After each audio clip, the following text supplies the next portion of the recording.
Hey, what is up everybody? This is Steve Breach coming to you here today as we're sitting down making a video on the top 5 WWF King of the Ring winners. These are the guys who actually won the King of the Ring. I mostly held this to just the pay-per-views. I'm going to be following up this video tomorrow with the top 5 worst King of the Ring winners as well. I saw that this was the anniversary of one of the 1995 Mabel winning the King of the Ring, and that's sort of when I sat down and thought about who the top and bottom King of the Ring winners of all time. Most of the time, the King of the Ring was sort of the kickoff of the summer, sort of leading into what would be going down at that year's SummerSlam. A lot like what the Money in the Bank does this year, with the winner of the briefcase sort of setting up, what is going to be going down for that brand, who's going to be looking after what championship, what guys maybe getting a rise out of the mid card. But before the King of the Ring was made into its own pay-per-view in 1993, which was sort of like an in-between during WrestleMania and SummerSlam, they had held the King of the Ring as a house show. Most of the time, I believe, in Providence, Rhode Island. I'm not really quite sure what the winner of the King of the Ring would win because it was never talked about on television. More than likely, the King of the Ring winner would probably be given a future championship shot the next time they came to that town, or maybe an Intercontinental title shot. But the previous winners have been like Bret the Hitman Hart, Tito Santana, Macho Man Randy Savage, as well as Don Morocco. So guys all up and down the card winning this tournament, sometimes wrestling 2 or 3 times in order to pull it out. I'm pretty sure it'd be pretty fun to see one of those shows, even though they never really talked about it or made it into television. I'm going to be talking about the top 5, the best winners of the King of the Ring, in my opinion. Hopefully you guys can follow this up with a video response of your own if you want to follow. And like I said, make sure you check out tomorrow's video where I'm going to be talking about the top 5 worst King of the Ring winners, where from looking at my list, that might be a little bit more of a fun video because there are some really bad ones. But let's talk about the best ones at first. I'll be talking about number 5 on the list would be Stone Cold Steve Austin, the winner of the 1996 King of the Ring, which a lot of people look at as the start of the Stone Cold Steve Austin era in the WWF, where he would go on to become, Austin 316, said I just whooped your ass. And a lot of people think that it was an overnight success, where basically Austin, won the King of the Ring by defeating Jake the Snake Roberts, and then from there, he would deliver the promo at the end of the night as Jake was, being helped to the back, with the Austin 316, said I just whooped your ass, sort of playing off on the Bible verse that Jake the Snake Roberts, who was coming back to the WWF after being gone for a couple of years, he was thumping his Bible at the time, thanking Christ for basically being in his life, and getting to the point where he could return to the place where he once worked. After Stone Cold Steve Austin won the King of the Ring, that sort of set him up into a feud with Bret the Hitman Hart at Survivor Series of 96 that year. A lot of people think of that as the best Stone Cold Steve Austin match against Bret Hart. Of course, they would come back after Bret would win the Rumble and then be involved in the whole Final 4 in your house, which would set up the main event of WrestleMania 13 because of the screwjob finish in the Royal Rumble that year, where actually Bret eliminated Stone Cold Steve Austin, but because of a fight on the outside, the referees didn't see. Austin snuck back into the ring, eliminating everybody to actually be the winner of the King of the Ring. Be the winner of the Royal Rumble, but not getting the title shot that would come with it. Bret and Austin would fight again at WrestleMania 13. This, of course, would be a surprise to Stone Cold Steve Austin, who was sitting at home, sort of rehabbing an injury, but watching Monday Night Raw when the match was named. Ken Shamrock ended up coming in and, refereeing the match, which would be the doorway of him coming into the WWF. And of course, the match would be a submission match. A lot of people think that WrestleMania 13 was the kickoff of Stone Cold Steve Austin's career, but if he had never won King of the Ring, we would never have gotten to that point. So number 5 on the list, Stone Cold Steve Austin, followed by number 4, Owen Hart, the winner of the 1994 Royal Rumble. This, of course, would be on the heels of WrestleMania 10, where Owen had defeated Bret Hart in the opening match of the pay-per-view Spectacular, where because of the finish of the 94 Royal Rumble, which was won by Luger as well as Bret Hart, both people would be given a title shot at WrestleMania, setting up sort of like a tournament where it would be Luger against Yokozuna, and the winner would fight against Bret Hart, because of the fact that the winner of Luger versus Yokozuna would be already wrestling once on the match. They thought that it would be fair if Bret had to wrestle once as well. He ended up wrestling against Owen, and because Bret Hart is a never quit, never make it easy kind of competitor in the ring, I think that it would have been easy if a heel would have been in that spot, where basically a heel just would have been like, who cares about this match? I don't need to win it. I just need to keep myself fresh. Maybe would have took a disqualification or just a straight up count out on the match, but Bret went out there and actually wrestled and did not come out on top. Owen actually defeated Bret. Then Bret would go on to win the championship at the end of the night. Of course, Owen would come down to sort of confront his brother, and a lot of the baby faces that were in the ring would try to patch things up, but Owen ended up not wanting to get into the ring and celebrate, just sort of took off. From there, that set up Owen getting into the King of the Ring, defeating Razor Ramon, and sort of showing the world that if Bret can do it, Owen can do it better. That would, of course, sum up SummerSlam 1994 in a steel cage match, which would be won by Bret Hart.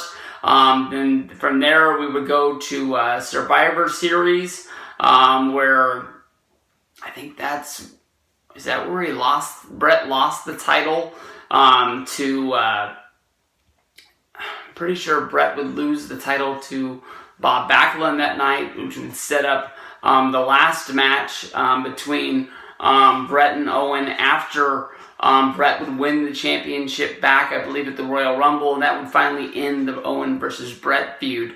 But Owen got one hell of a run for that year of 1994 because of the fact that he won the King of the Ring. Number 3 on the list goes to Kurt Angle in 2000, winning the Royal Rumble. I will honestly tell you that the King of the Ring is just sort of one of the accolades that is put onto the Hall of Fame plaque of Kurt Angle. At that time, he'd already been the European Championship, which is sort of like the lowest championship. There may be an entry-level belt in the WWE, but at the same time holding the Intercontinental title. After losing those at WrestleMania, without even being pinned, he would go on and he'd win the King of the Ring by defeating Rikishi, which would open up the door to him moving into the main event, where he would be going to SummerSlam. Of course, this would be at the same time, because of the fact that he's being pushed into the main event, we enter into the Triple H versus Kurt Angle, involving Stephanie McMahon's storyline, where basically Angle was stealing Stephanie away from Triple H. He would go out and have one hell of a match at SummerSlam, where he would actually suffer a concussion in the triple threat between Triple H, The Rock, and Angle, but Angle ended up being moved away from the match because of the fact of his concussion, but ended up coming back down and playing a part of the finish of the match. This, of course, would lead to lots of feuds between Triple H and Kurt Angle, as well as Kurt Angle going up against The Rock, which would lead to, I'm pretty sure that Angle beat Austin during the Invasion storyline of 2001 on Monday Night Raw. Or might have been, I don't think it was on Monday Night Raw. I think he won it at a pay-per-view. Vengeance? All I remember was it was in Pittsburgh when he won the championship for the first time, I'm pretty sure. But this opened the door to Angle being a main eventer in WWE and going on and having that huge career that he would have before main eventing WrestleMania 19 against Brock Lesnar, and just a whole bunch of stuff that he did. And I don't think he'd be in that spot if he didn't win the King of the Ring in 2000. From there we go to number 2, Bret the Hitman Hart. the 1993 King of the Ring winner. Honestly, when I wrote this list with the thought that Bret Hart was going to be the #1 guy on this list. Of course, the reason why Bret was involved in King of the Ring, and the one reason that the King of the Ring was sort of created, was the fact that Bret, even though it was a babyface at the time, felt that he got screwed at WrestleMania 9, where he would go in the champion, wrestle against Yokozuna. No, he would go in... Yeah, Bret was the champion, because Yoko had won the Rumble.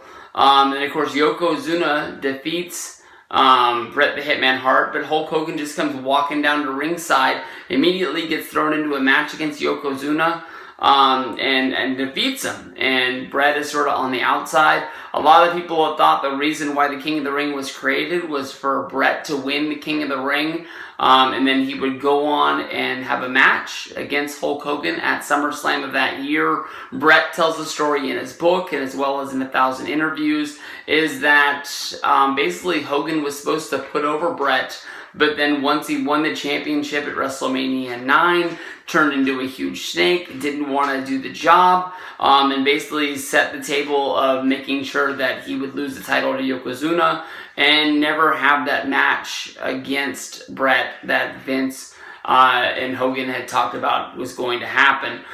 The reason why I just said that he was not going to be #1 was that things didn't work out with the Hulk Hogan match the way that a lot of people thought it was supposed to.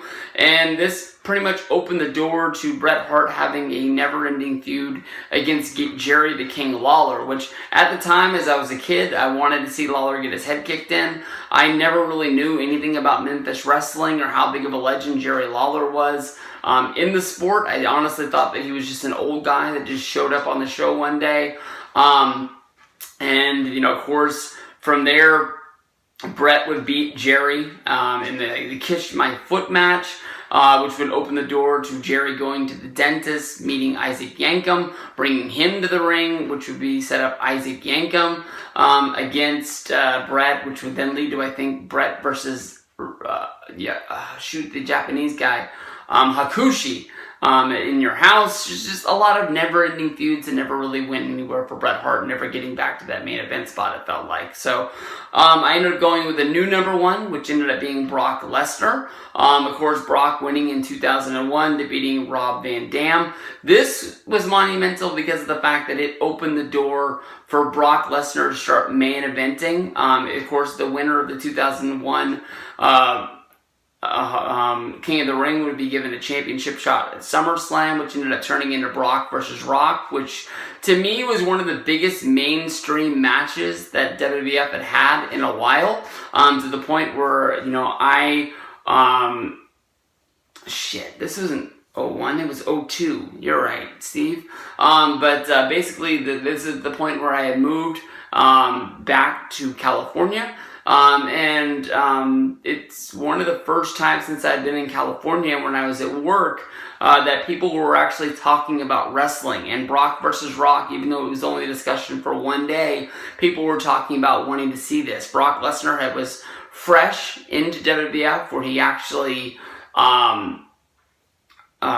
it just came in the night after WrestleMania. For him to be pushed right into a title shot, for him to be pushed right into winning the championship this fast, you could tell this guy had a bright future in wrestling, even though it wouldn't last that long, because Brock wouldn't want to be, making towns, doing the road. I thought that, that this was the opening of his huge career, even the point after he would leave, go to UFC, and then come back after WrestleMania 28 and still with us today, even though it looks like it's going to be ending sooner than later. If Brock wouldn't have won the King of the Ring, how long would it have taken to push him to the main event, where he would go on to take over the WWE as it is today?